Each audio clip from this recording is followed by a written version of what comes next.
Awal-awal Ramadan nih, biasanya semangat kita tuh full tank banget kan? Tapi, entah kenapa ya, begitu masuk pertengahan bulan, rasanya kayak ada yang ganti persneling ke mode slow motion. Nah, di pembahasan kali ini, kita bakal bongkar tuntas. Ramadan itu harusnya jadi bulan buat upgrade diri, atau ya jadi ajang rebahan nasional. Pasti familiar banget kan sama skenario kayak gini? Minggu pertama, kita semua tuh jadi pejuang ibadah. Sholat taraweh di syaf paling depan, sahur bangun sebelum alarm, terus media sosial isinya postingan motivasi. Begitu masuk minggu kedua, kok tiba-tiba kasur jadi sahabat terbaik, dan scroll TikTok malah jadi ritual wajib sebelum tidur. Dari yang tadinya full power, langsung jadi low battery. Tapi pertanyaannya, apa emang harus begini? Apa benar puasa itu pasti identik sama lemes dan gak produktif? Apa kita harus pasrah aja gitu nerima kalau Ramadan itu ya bulan buat ngelambatin segalanya? Tunggu dulu deh, kayaknya kita perlu pertanyakan lagi anggapan ini. Oke, sekarang coba kita selami bareng-bareng. Sejarah Islam itu justru punya jawaban yang 180 derajat beda banget. Jauh dari kata lemas atau lambat, sejarah justru nunjukin kalau Ramadan itu adalah bulan pencapaian yang paling luar biasa, penuh dengan momen-momen yang mengubah dunia. Coba deh lihat dua peristiwa super penting ini.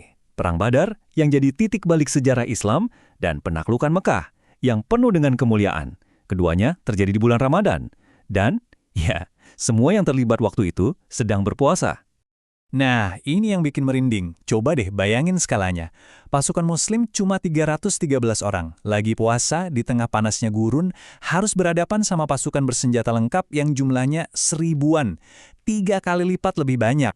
Kalau dipikir pakai logika, ini misi yang mustahil banget. Kemenangan di Badar itu seolah jadi deklarasi ya, bahwa iman itu bukan sekedar teori, tapi aksi nyata. Ramadan jadi momentum buat ngebuktiin kualitas diri, bukan jadi alasan buat diem aja. Mereka nggak bilang, duh nanti aja deh berjuangnya habis lebaran, lagi lemes nih. Dan kekuatan Ramadan itu ternyata nggak cuma terbukti di medan perang.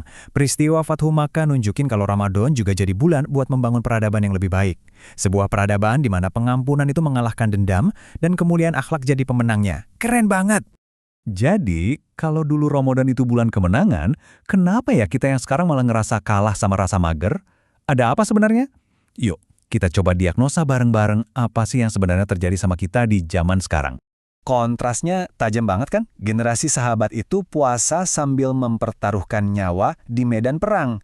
Sementara kita baru ngerasa haus dikit aja, mood langsung berantakan, dan jadi alasan buat nggak ngapa-ngapain. Maaf, lagi puasa. Jadi, poin krusialnya mungkin ini. Bisa jadi masalahnya bukan energi fisik kita yang kurang, tapi mental kita yang mungkin terlalu manja, yang nggak terlatih buat ngadepin sedikit aja rasa nggak nyaman. Kita terlalu biasa sama kemudahan, jadi begitu ngerasa capek dikit, langsung deh cari pembenaran buat rebahan. Dan hebatnya lagi nih ya, produktivitas super di bulan Ramadan ini ternyata nggak cuma terjadi di medan perang fisik, tapi juga di medan perang intelektual. Para ulama dan ilmuwan besar justru mencapai puncak karya-karya mereka di bulan suci ini. Coba kita lihat deh, Imam Syafi'i yang bisa khatam Al-Quran puluhan kali sambil tetap ngajar dan nulis. Atau Al-Khawarizmi yang namanya jadi cikal bakal kata algoritma yang ada di ponsel kita semua sekarang. Puasa tuh nggak bikin otak mereka ikut puasa. Justru sebaliknya, makin tajam. Nah, ini dia yang paling pas buat nggambarin perubahan mindsetnya. Buat para pendahulu kita, Ramadan itu bukan tombol pause buat istirahat sejenak, sama sekali bukan. Ramadan itu adalah tombol upgrade. Kesempatan emas buat naikin kualitas diri di semua aspek. Jadi, apa dong masalah kita sebenarnya?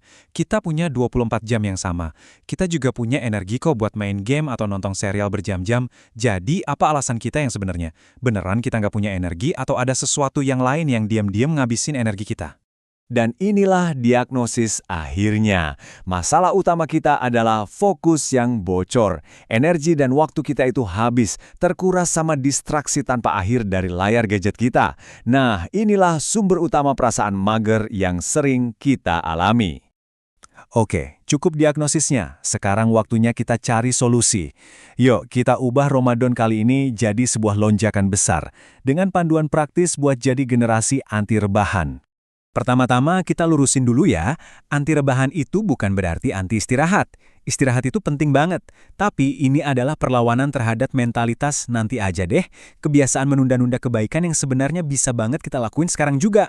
Ini dia rencana aksinya. Simpel aja, mulai dari yang kecil tapi konsisten. Pertama, tentuin target tilawah yang masuk akal buat kamu. Kedua, kurangin scroll yang nggak ada tujuannya. Ketiga, cari teman seperjuangan di kajian biar semangat terus. Keempat, coba deh bantu orang tua tanpa disuruh. Dan kelima, ubah ajakan mabar jadi ajakan tarawih bareng. Kita harus selalu ingat, esensi Ramadan itu bukan sekedar nahan lapar dan haus sampai adzan maghrib. Bukan. Tujuan utamanya itu adalah transformasi diri. Kita harus keluar dari bulan ini sebagai versi diri kita yang lebih baik pas takbir Idul Fitri nanti berkumandang. Nasihat dari Imam Syafi'i ini kayaknya nampar kita dengan lembut ya. Setiap detik di bulan Ramadan itu super berharga. Kalau kita nggak pakai buat kebaikan, waktu itu bakal nebas kita, bakal terbuang percuma, atau lebih parahnya lagi, malah keisi sama hal-hal yang sia-sia. Jadi yuk kita geser fokusnya. Kemenangan sejati di hari Idul Fitri itu bukan soal baju baru yang kita pakai, tapi tentang pribadi baru yang lebih baik yang lahir dari sekolah Ramadan ini. Jangan biarin Ramadan ini lewat gitu aja. Gas!